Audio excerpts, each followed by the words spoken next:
Everyone. आज का जो टॉपिक है magnetic field at the axis of circular current loop. यह सर्कुलर करंट लूप है, इसमें करंट बह रहा है। तो करंट का डायरेक्शन हम यहाँ डिनोट कर देते हैं आई, इस तरह से। अब हमें क्या है कि ये सर्कुलर लूप में करंट फ्लो कर रहा है, इसकी वजह से इस पॉइंट P पे हमें मैग्नेटिक फील्ड की वैल्यू डिनोट करना है। मैग्नेटिक फील्ड की वैल्यू मतलब P की वैल्यू हमको ज्ञात करना है, P बराबर 1।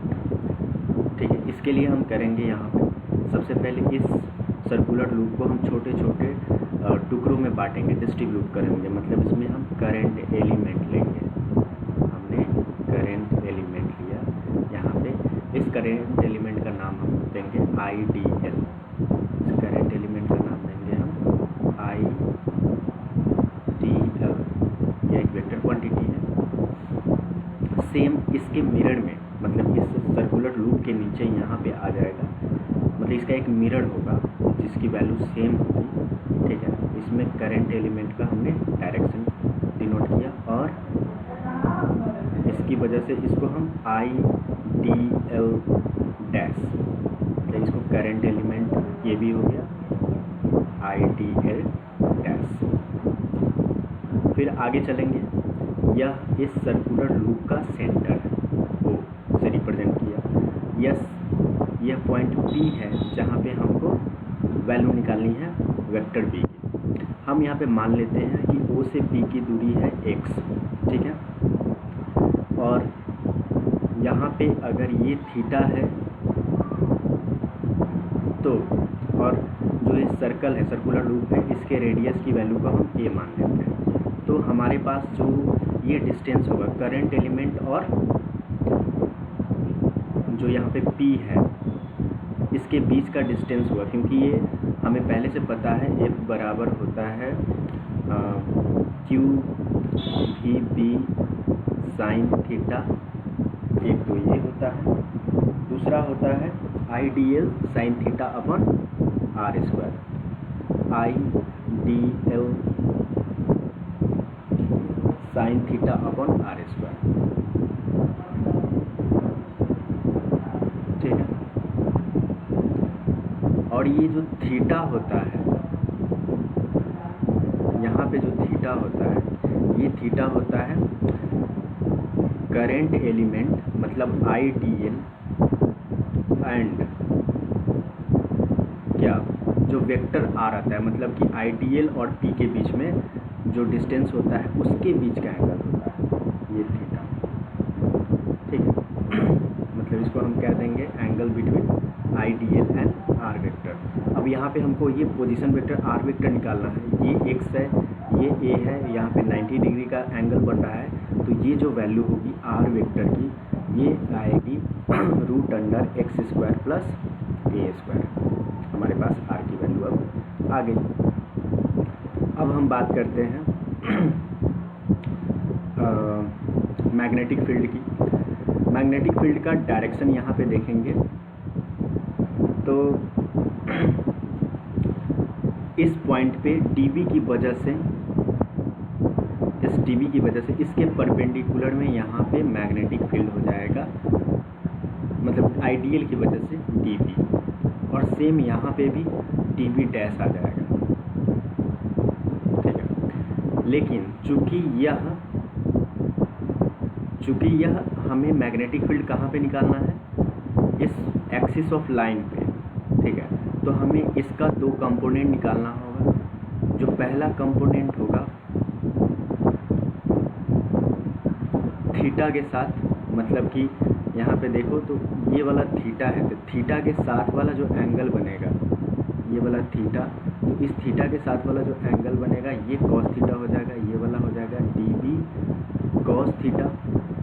और सेम dB डैश के लिए ये वाला हो जाएगा dB डैश कॉस थीटा। इसका जब साइन कंपोनेंट होगा dB का, ये हो जाएगा dB साइन थीटा। और फिर dB डैश के लिए भी इसी पे साइन कंपोनेंट आएगा dB डैश साइन थीटा। हमारे पास सारी वैल्यू अब आ गई। अब हम आगे बढ़ेंगे। आगे बढ़ने के लिए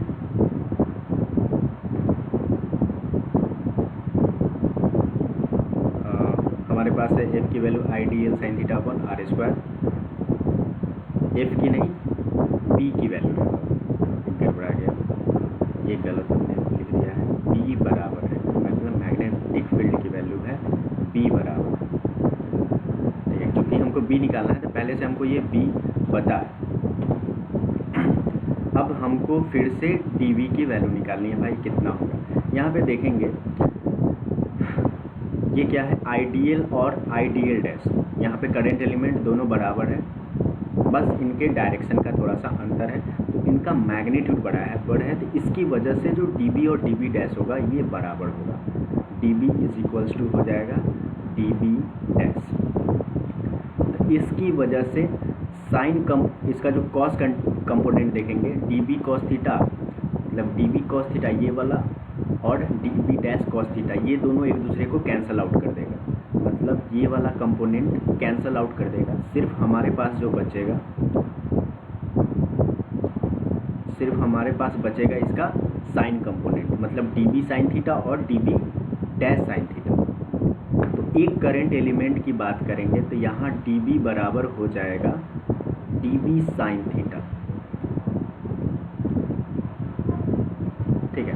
हमारे दिमाग में चल रहा हो कि डी बी बराबर यहाँ पे 2 डी बी साइन थीटा होना चाहिए, क्योंकि दोनों का साइन कंपोनेंट बच रहा है, लेकिन दोनों का साइन कंपोनेंट से यहाँ पे हमें लेना देना नहीं है। हमें क्या करना है, एक छोटा सा एलिमेंट को इंटीग्रेट करना है इस मतलब 2πr के रिस्पेक्ट में, छोटे से आइडियल एलिमेंट को, तो यहाँ डी को इंटीग्रेट करना है, मतलब एक को लेके भी चलेंगे तो हम इंटीग्रेट हो जाएंगे। अगर इसमें 2 पॉइंट को लेंगे तो 2 से भाग देना पड़ेगा इंटीग्रेट करते समय, तो कोई एक लेंगे तो डी बी साइन थीटा, मतलब डी बी की वैल्यू, एक छोटे से एलिमेंट की वैल्यू यहाँ पे डी बी साइन थीटा होगा, तो यहाँ से डी बी बराबर D B sine theta component लेंगे, ना कि डी बी लेंगे। मतलब कि मैग्नेटिक फील्ड की वैल्यू जो होगी, मैग्नेटिक फील्ड की वैल्यू जो होगी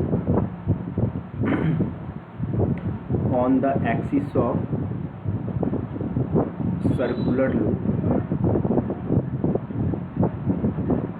हमारा आ जाएगा यही डी बी साइन थीटा।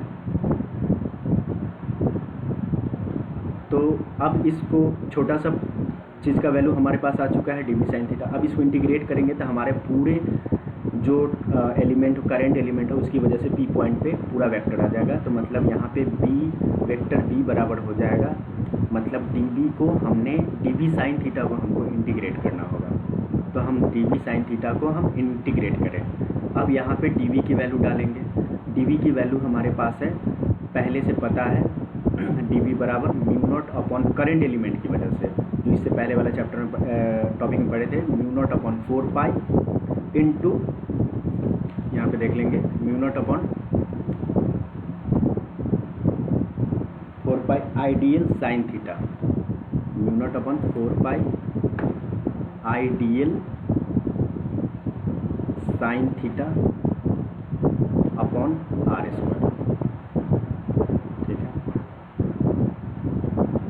अब फिर इसको लेके चलेंगे म्यू नॉट अपॉन 4 पाई, इसको इंटीग्रेट करना है। इसमें जो कांस्टेंट है, कांस्टेंट को बाहर रखेंगे, तो म्यू नॉट अपॉन 4 पाई हमारा कांस्टेंट है, फिर बच जाएगा I sine theta upon R square की जगह पे हमें है यहाँ पे root under X square plus A square, हमने यहाँ पे कर दिया, इनटू है साइन थीटा और इंटीग्रेशन के अंदर चला जाएगा डी एल।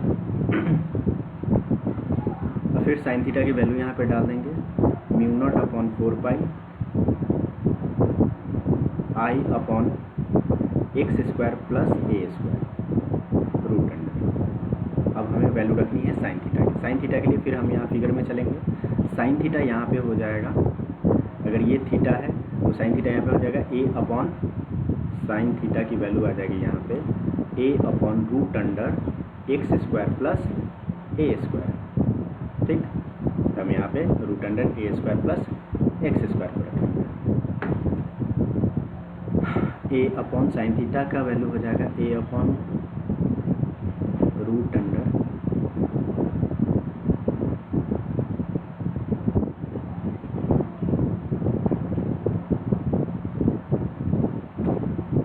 अच्छा, यहाँ पे ये आर स्क्वायर होता है तो इसको हम आर स्क्वायर करेंगे, ये वाली वैल्यू हो जाएगी आर स्क्वायर। तो यहाँ पे बच जाएगा √x² प्लस ए स्क्वायर। और डी एल को जब हम इंटीग्रेट करेंगे तो यहाँ पे ये जो डी एल है लेंथ है, मतलब एक छोटा सा लेंथ इस सर्कल का लिया है, छोटा सा लेंथ। तो इस लेंथ को जब हम इंटीग्रेट करेंगे, इस लेंथ को जब हम इंटीग्रेट करेंगे तो हमारे पास इस सर्कल का पेरीमीटर आ जाएगा। मतलब डी एल को इंटीग्रेट करने पे सर्कल का पेरीमीटर आ जाएगा, जो क्या होता है 2πr होता है। और यहाँ r की वैल्यू है a, तो 2πa आ जाएगा।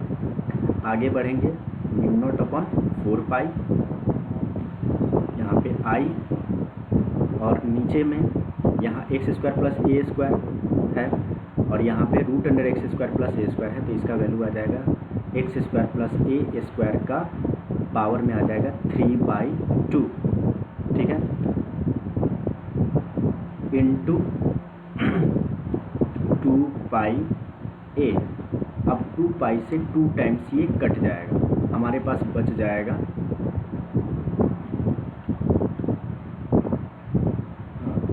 i इंटू ये, यहाँ पे होगा i इंटू ये, तो हो जाएगा μ0 i into A square upon 2 into x² plus A square का 3/2। b की वैल्यू आ जाएगी हमारे पास इतना, ठीक है। b बराबर μ0 into I A square upon 2 into x² plus A square का पावर 3/2, ठीक है।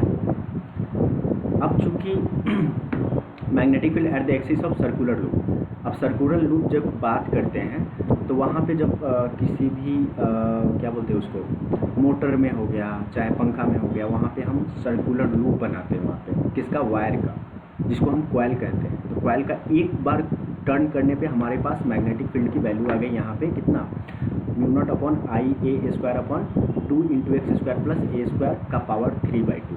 अब n टर्म्स के लिए अगर मतलब वो n बार वो घुमा हुआ है, जो सर्कुलर लूप है n टाइम्स है, तो उसमें n टाइम्स मतलब n से गुना हो जाएगा। For n terms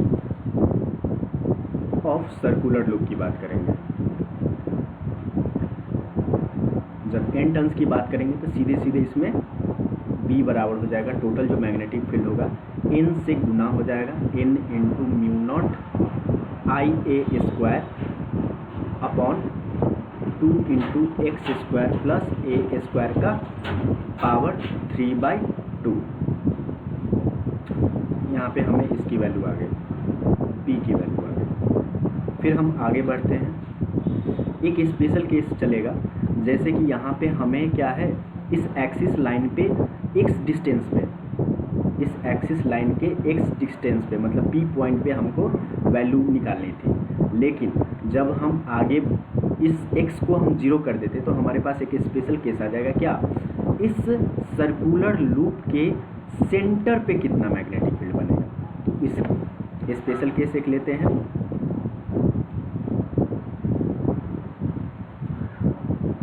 special case लेते हैं। स्पेशल केस हो जाएगा मैग्नेटिक फील्ड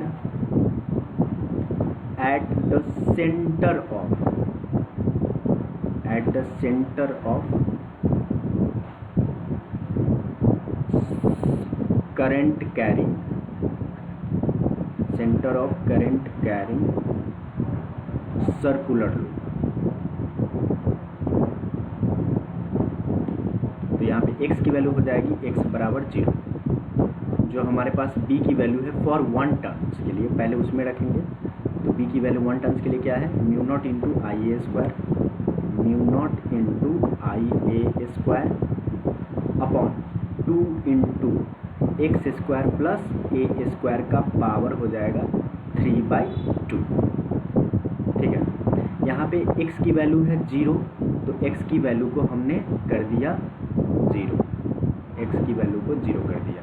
तो हमारे नेक्स्ट स्टेप में क्या बच जाएगा, μ0 into I A square upon ए बराबर यहाँ आई स्क्वायर इंटू 2 इंटू यहाँ ए का स्क्वायर बचेगा, पावर में 3/2, तो बच जाएगा कितना, 2 से 2 कट जाएगा, तो ए का पावर क्यू बच जाएगा।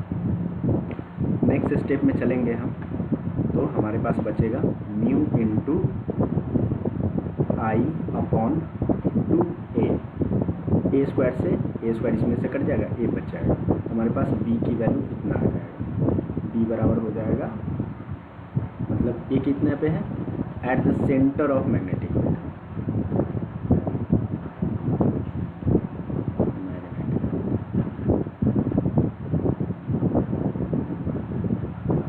फॉर एन टर्न्स के लिए,